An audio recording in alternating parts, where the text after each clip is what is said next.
মালপোয়া বানানোর জন্য 200 গ্রাম ময়দা, হাফ টিস্পুন লবণ, 2 চামচ চিনি, হাফ চা চামচ মৌরি হালকা ম্যাশ করে দেবেন, 100 গ্রাম সুজি।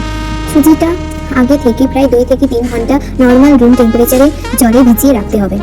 আর লাগবে দুধ। দুধটা গরম করে নেবেন, ভালো করে গরম করে ঠান্ডা করে নেবেন। এই সমস্ত ইনগ্রিডিয়েন্টসগুলি ঠান্ডা দুধ দিয়ে ভালো করে মেখে নেবেন। দেখুন আমি যেরকম রেখেছি ঠিক এরকমই জিনিসটা হবে। একটা কড়াইয়ে আমি শিরাটা বসিয়ে দিলাম। শিরার জন্য লাগবে 500 মিলিলিটার জল, তাতে প্রায় 1 কেজির মতো আমি এখানে চিনি দিয়েছি। চিনিটা ভালো করে ফুটে গেলে একটু ছিটছিটে হয়ে গেলে শিরাটা রেডি হয়ে যাবে। এবং এই শিরার মধ্যে 2 এলাচ দিয়ে দেবেন।